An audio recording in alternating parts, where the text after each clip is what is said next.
No vídeo de hoje, a gente vai falar sobre as novas aquisições do HGBS 11, o encerramento da nona oferta de cotas do fundo e como fica o portfólio do fundo após essas aquisições. Então vamos para o primeiro fato relevante, que foi a aquisição, por parte do HGBS de 43% do Boulevard Shopping Bauru. Então essa aquisição aqui ela foi por 100 milhões de reais, um cap rate de 9%. Então, o cap rate, na verdade, é a total de renda, né, do ano, o total de receita, dividido pelo valor da aquisição. Então, foi 9%. Então, um shopping aqui de 2012 está com vacância em torno de 7%. As principais locatárias é Renner, Riachuelo, Centauro. Vamos para a segunda aquisição aqui. 60% do shopping Jardim Sul. Então, ele adquiriu também, aqui, 60% do Shopping Jardim Sul. Os dois fatos relevantes foi da mesma data aqui, foi em outubro, bem recente, 3 de outubro.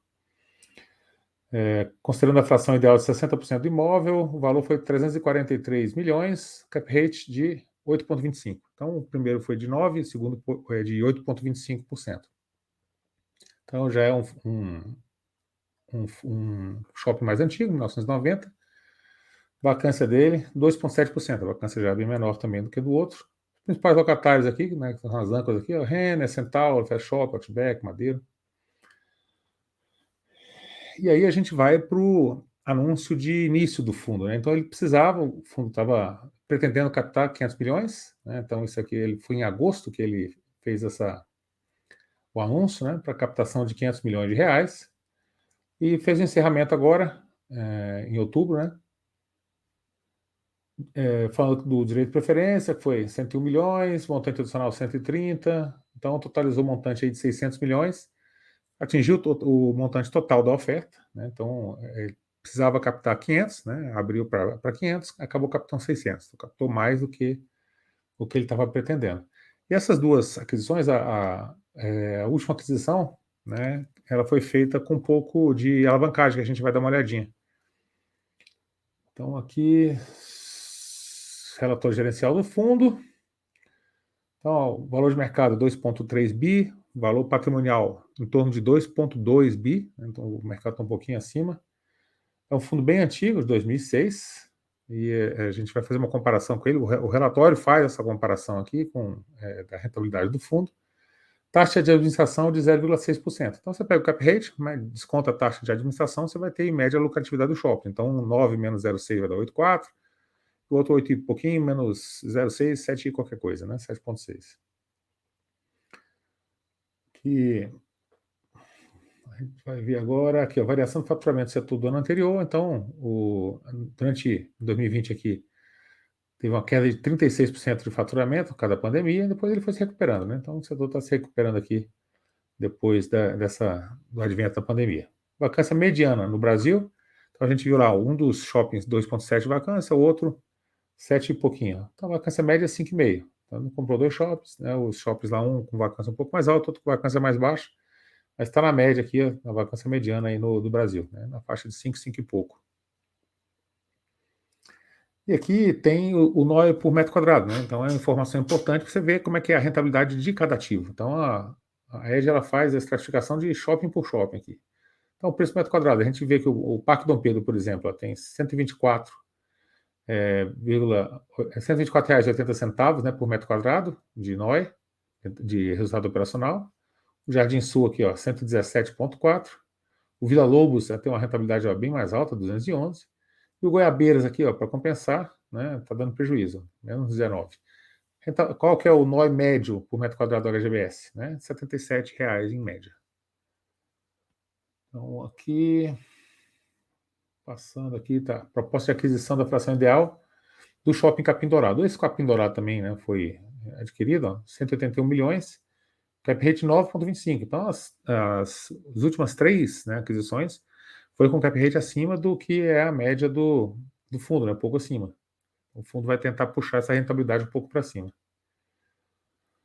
Resultado operacional, lucro de operações, rendimentos distribuídos. Então está aqui, o resultado distribuído do fundo, ao longo de 2023, em média 1,52, rendimento aqui 1,51. Então está bem dentro do resultado operacional, não está distribuindo nada que não é recorrente, né? Tudo é recorrente a distribuição do fundo. Aqui vamos ver rentabilidade. Então a rentabilidade é uma medida interessante para se falar aqui, porque é um fundo já bem antigo, é de 2006, né? Então tem comparação a partir de 2010, que foi quando foi criado o IFIX, e desde 2006 também, que dá para comparar ele com o CDI.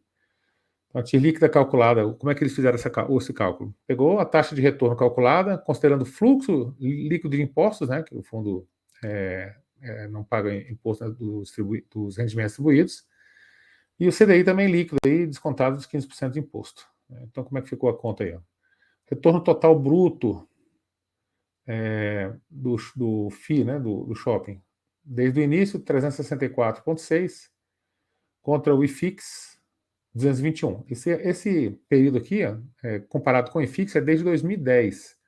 Por quê? Porque só existe IFIX, né, desde 2010. Então ele comparou a performance de 2010 entre o IFIX e o retorno do fundo. Então o fundo bateu o IFIX e deu 130% do IFIX, né? Então foi bem acima do IFIX no período. Teve uma rentabilidade muito boa de 2010 para cá.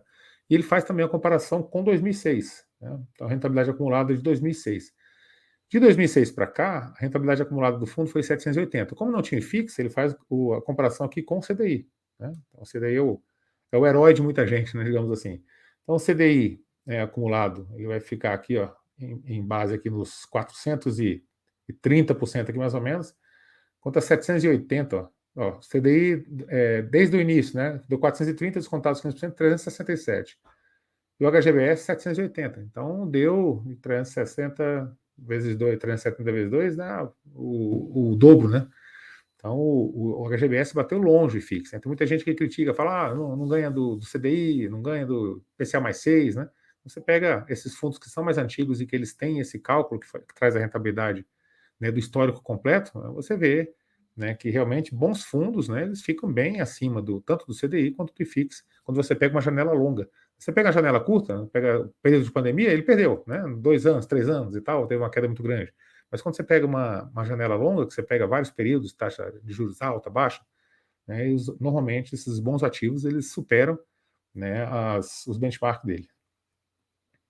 A categoria de investimento, a diversificação dos ativos aqui. Então, a maior concentração aqui é no Shopping Penha, que tem 14%. Tem uma boa diversificação aqui também entre os operadores. São Paulo, ele é um fundo praticamente que está só em São Paulo. 88% de todo o portfólio dele está aqui em São Paulo. Né? A gente vê, uma característica do fundo. Né? A maioria dos ativos dele é em São Paulo. Outros fundos imobiliários de shopping têm shoppings mais espalhados e tal, mas a grande concentração realmente dele é em São Paulo. Tem um lado bom, tem um lado ruim. Normalmente a rentabilidade dos ativos de São Paulo são um pouco mais baixa, o prêmio que você paga pelo shopping é mais caro. Em compensação, é muito difícil de você ter uma concorrência. São Paulo não tem mais espaço para construir shopping, né, lá dentro. Então a concorrência é menor, né? Não é fácil você conseguir uma licença, obter uma licença para instalar um shopping do lado do outro. Foi o que aconteceu com Goiabeiras, por isso que ele despencou, né? Então, quando você tem cidades onde você tem ainda uma área muito ampla para você desenvolver, o shopping ele pode sofrer uma concorrência. Em compensação, né, ele consegue ter uma rentabilidade um pouco maior. Então, são características diferentes de ativos diferentes também. A alavancagem do fundo. Então, para aquisição do Shopping Jardim Sul, né, ele teve uma alavancagem do fundo em torno de 9,5% do patrimônio. Né? Então, a taxa da emissão foi de IPCA mais 8 e CDI mais 2,4. A taxa é alta. Né? Então, como o fundo agora está com dinheiro em caixa, ver o que ele vai fazer, o tanto que ele vai poder pagar dessa alavancagem aqui, porque está com dinheiro em caixa, né? Os ativos foram bem comprados, a gente vê que a rentabilidade dos ativos, né, ficou aí um pouco acima da média do fundo. Se você pega, né, a média, né, de cap rate de todos os ativos que estão lá dentro, e o fundo, né, com essas aquisições, ele tenta puxar um pouco para cima a rentabilidade dele, né, rentabilizar mais seus ativos. Teve uma rentabilidade ótima ao longo da história, né, o histórico dele comparado, né, tanto com o IFIX, durante 2010 para 2023, quanto com o CDI, de 2006 até 2023, os dois benchmarks ele superou. Então, um fundo que rodou muito bem, né, foi muito bem gerido aí, desde o início até agora, e entregou um excelente resultado aí para os cotistas dele. Então, esse era o vídeo para hoje, né, sobre as novas aquisições do fundo. Mostrou os fatos relevantes, o relatório gerencial como ficou os ativos e o encerramento da oferta né, que ficou aí com 600 milhões em caixa. Então, se você gostou do vídeo, deixa aí o seu like, faz comentário aqui abaixo, se inscreve no canal. Temos também nossas carteiras recomendadas, né? O link para a carteira recomendada de fundos imobiliários, de FIP, de FINFRA, também você encontra aqui embaixo do vídeo. Então era isso para hoje. Até o nosso próximo vídeo.